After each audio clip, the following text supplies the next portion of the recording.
Lepo pozdravljeni, dobrodošli, dragi gledalci in gledalke. Ne vem, kaj je to, ampak danes sem posebej dobre volje, imam pa kar nekaj razlogov za to. Eden od razlogov je, da bomo danes govorili o blazno zanimivih zadevah, ki mene osebno zanimajo že leta in jih tudi raziskujem in danes sem tako vesela, da vam bom lahko to, tako bom rekla, da lahko to tudi delim z vami. Je pa danes v naši družbi Gregor Škerl, moj dragi prijatelj in pa svobodni raziskovalec. Kar nekaj novic imam zate, med drugim tudi knjigica je prišla, gorjo imam, ti bom pokazala, tako da veš. Danes pa bom govorila sicer o malce drugačni tematiki, ni tako zelo pozitivna, je pa zelo realna. Govorili bomo namreč o sevanju. Ampak sevanje kot tako, ne, se vse pravzaprav seva, tudi človek seva in ves kozmos in vse karkoli je. Ampak kot je napredovala tehnologija, se to sevanje pravzaprav povečuje in zelo težko je priti v en prostor, kjer ni nekega sevanja, ki bi pa recimo potencialno bil neškodljiv ali pa kakorkoli, sploh ko govorimo o nekih tehnoloških stvarih. Bi se strinjal? Ja, seveda. Vedno, oziroma začel bom tako. Sevanje je vse povsod okoli nas, tako kot si rekla. Ne? Imamo naravna sevanja, sončno, sončevo, kozmično, zemljino sevanje, ne? Ampak radi nekako rečemo, da ta naravna sevanja nam dobro denejo, medtem ko nam tehnološka sevanja pa ne delajo prav dobro. Jaz sem to precej raziskovala. Glede mobitelov bi ti rada tole prebrala. En članek, ki je bil objavljen in sicer zelo dober, ne? Članek se imenuje Kjer je dim, je tudi ogenj. In sicer sporočilo Svetovne zdravstvene organizacije je torej sporočilo, in sicer delovna skupina 31 znanstvenikov iz 14 držav je skupaj staknila glave, pregledala vse dosedanje podatke in do zdaj izvedenih raziskav ter na koncu podala svoje mnenje. In sicer je tole mnenje, sporočilo, torej zdravstvene organizacije svetovne, elektromagnetno sevanje mobilnih telefonov so označili kot potencialno rakotvorno. Podatki kažejo na povečano verjetnost nastanka glioma, torej redke oblike možganskega tumorja. In s tem so v osnovi povedali tudi, da obstajajo nekateri dokazi, da torej lahko povzročajo, ni pa nujno, da ga. WHO je torej dejal zgolj to, da obstaja sum, da je to mogoče. Predtem je ta organizacija trdila, da ni nikakršnih sumov za to. Skratka, elektromagnetno sevanje so uvrstili v kategorijo potencialno karcinogenih snovi, kot so torej bencin, izpušni plin, svinec, itd. Ampak, kar je tukaj bistvo, pustimo zdaj to, da enkrat ja, enkrat ne, kakor veter zapiha. Vprašamo se, zakaj? Vprašamo se, zakaj, ampak tukaj vsi vemo odgovor, ampak ne govorimo o tem, to je tisti rumeni, zeleni, vijolični slon v hiši, ne? Ampak kaj je tukaj bistvo? Zaradi te objave se do danes ni spremenilo nič. Popolnoma nič. Edino, kar je, so pa Francozi, evo tukaj imam pa drug članek, so pa Francozi in sicer so dejansko prepovedali Wi-Fi v vrtcih. Ne? Se pravi, to je tisto brezžično. Brezžični internet. Tako, kar pomeni, da si moramo sami pomagati. Ja, seveda, mislim, težko je, mi smo se v bistvu sami ujeli v svojo zanko. Ne? Mobiteli so danes se pravi, prenosni telefoni so danes zelo priročni, zelo nam prav pridejo, ne, zato da smo lahko v tem trenutku se lahko midva dogovoriva na kavo, narabva se včeraj dogovoriti ali pa en mesec nazaj, lahko se vmes premisliva za prostor in tako in to.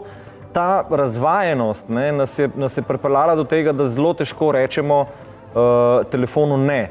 Zanimivo, jaz sem ga danes pozabil doma, ne bom rekel, sem ga pustil. Še nekaj bi povedal, ne, si omenila znanstvenike. Ne rabimo biti znanstveniki in so šolarji iz osnovne šole dokazali, da rastline med, se pravi, dvema Wi-Fi točkama, se pravi, med dvema točkama za brezžični internet, so gojili zelenjavo. No in rezultati so bili porazni.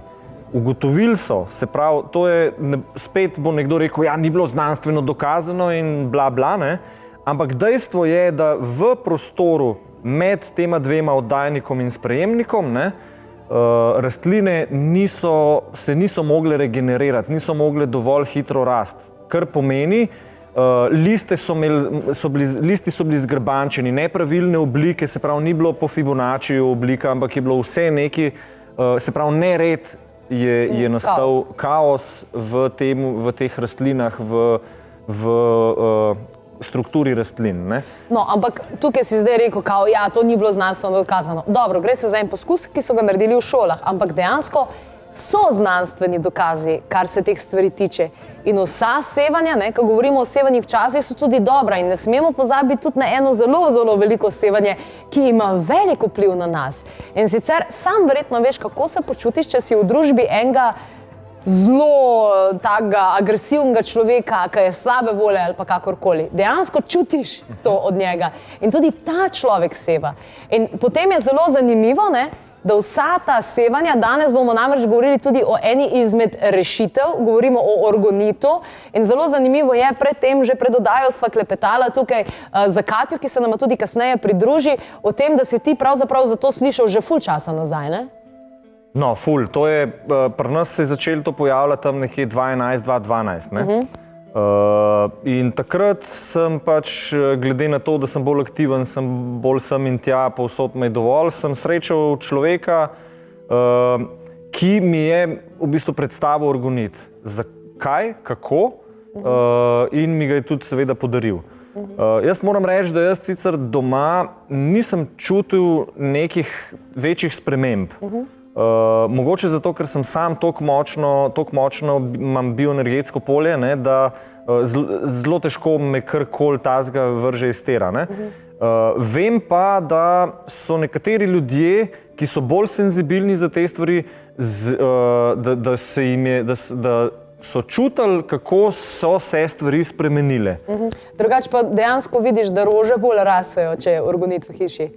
To seveda, se mi zdi najbolj tako samuno. Ja, gre za to, da ta neionizirana sevanja, to so sevanja, ki povzročajo določene mutacije oziroma konkretno to pomeni, da če delimo na neionizirana in ionizirana sevanja, so ionizirana tista, kjer to sevanje povzroči, da elektron okoli atoma odleti stran in tam ostane zdaj ali prazna vrzel ali pa se pozitivno ali pa negativno nabije.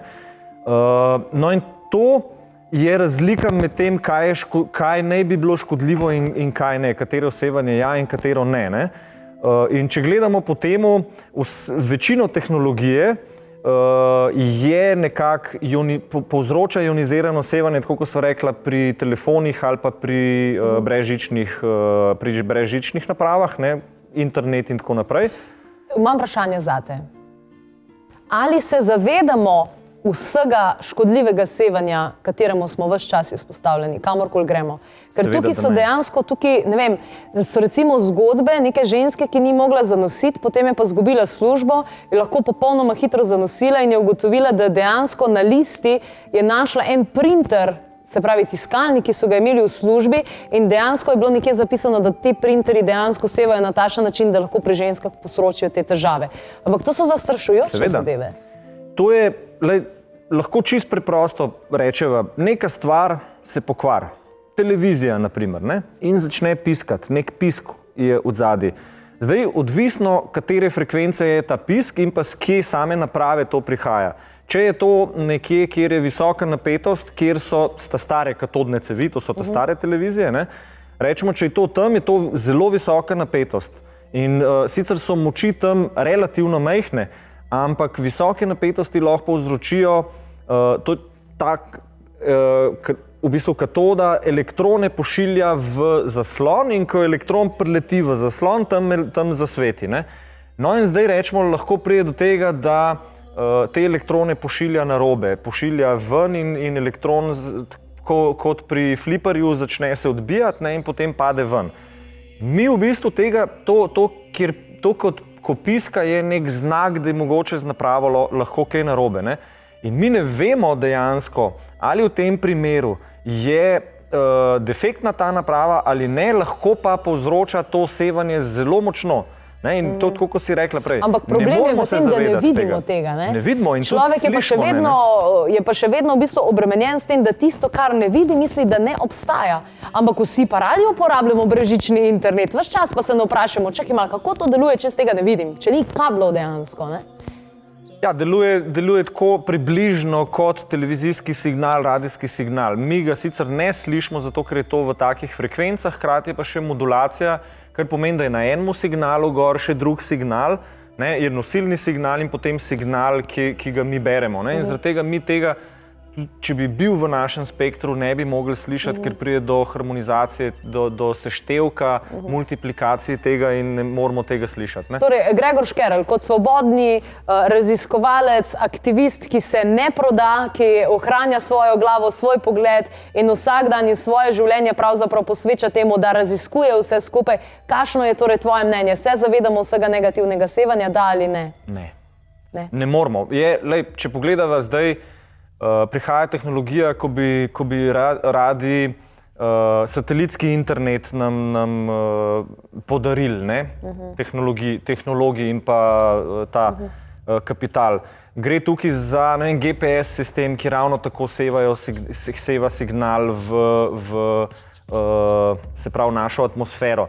Zdaj nikakor ne morem reči, da je to zdaj dokazano škodljivo. Ampak če pa vzamemo tako kot je pri drugih stvareh, nek koktejl vsega skupaj. Je pa to ziher, Bog ve, kaj je. Najlepša hvala, Gregor.